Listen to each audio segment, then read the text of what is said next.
Hello friendos, it's Bella from the Bookish Badger, and today I'm going to be doing the Wizarding World About Me tag. Now, I was originally tagged to do this by Maria over at Books Magic, and we were talking in the comment section of her video, and I was like, whoa, this is such an awesome tag, and she was like, hey, I tag you to do it too if you want to do it, and I was like, yes, absolutely. So that is how we are here doing this today. Alright, these questions are kind of long and in-depth, so pardon me if I occasionally look down at my book to read them off for you. Question number 1 is, so, you've received your Hogwarts letter and you're going shopping at Diagon Alley. Tell us about your wand. This here is my real life wand, which my dad actually made for me when I was younger and we went to the midnight release for the Deathly Hallows book.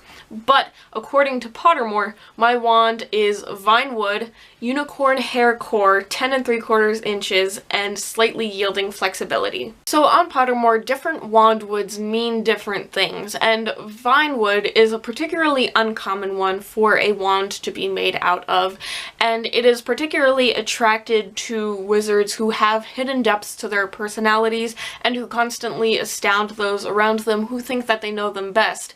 Another thing about vine is that it's very sensitive to its owner when it first meets its owner, I guess. So if I were to walk into Ollivanders and my wand was made out of vine wood, it might like emit magical sparks or something the second I entered the room. Then there's the unicorn hair core, which it has some upsides and it's got some downsides. So the upsides are that, one, it produces the most consistent magic out of any core.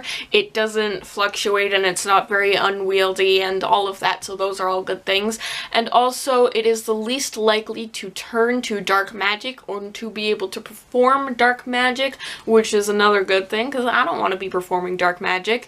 And then the third thing is that it's also the most loyal core, so it's the least likely core of a wand to turn on its owner and to just decide that it doesn't like the kind of magic the owner is doing anymore and it's bored or whatever, and it just stops working for the owner. So that is another super duper upside.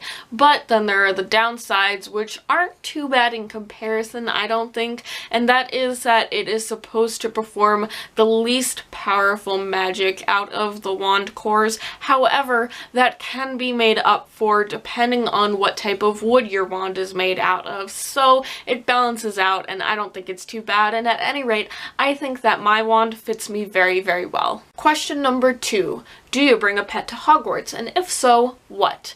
Yes, I would definitely love to bring a cat to Hogwarts, and preferably my cat Stella, because she kind of chose me as her human and I feel very honored by that. But on the other hand, I don't think I would want to subject her to the craziness of Hogwarts, and really I would need to learn more about Hogwarts' like pet policy and where they're allowed to be and who takes care of them most of the time, or if we do, so I don't know. It depends, I guess, now that I think about it more. Question number 3. So you've arrived at Hogwarts and or Ilvermorny. What houses do you belong to? For Hogwarts, I definitely without a doubt belong to Hufflepuff. I was pretty certain I was going to get Hufflepuff before I took the quiz, and then I took the quiz right when Pottermore came out pretty much, and I was Hufflepuff like I expected, and then I took it a few years later after Pottermore revamped, and I got Hufflepuff again. No surprise there, hence my black and yellow today, and hence my channel name, the Bookish Badger. And then my Ilvermorny house is Pukwudgie, which I'm pretty glad about because before I knew anything about any of the Ilvermorny houses, I was like, I want to be in Pukwudgie because I really like that word and I really like how Pukwudgie and Hufflepuff sound together. And then when I got sorted into Pukwudgie, I realized that Pukwudgie represents the heart and they favor healers, so it fits me pretty well, I feel. Question number 4. Do you try out for your house's Quidditch team? I would like to say yes, I really would, because I just love the idea of Quidditch and being on a Quidditch team, but I am not athletic in the slightest and I feel like I would be very bad at it and probably get hurt a lot, so I'm gonna go with no. But if I were to, like if I had to, I would probably choose to be a seeker because Hufflepuffs are particularly good finders. Question number 5. Third year rolls around and it's time to pick some electives. Pick at least 2. Your options are Ancient Runes, Arithmancy, Care of Magical Creatures, Divination, or Muggle Studies. I'd probably go with divination because just tea leaves and figuring out future stuff, that just seems like kind of a fun thing to do. And then maybe Muggle studies because I would like to see how the majority of the wizarding world views Muggles and their interpretation of Muggle society and pop culture and all that.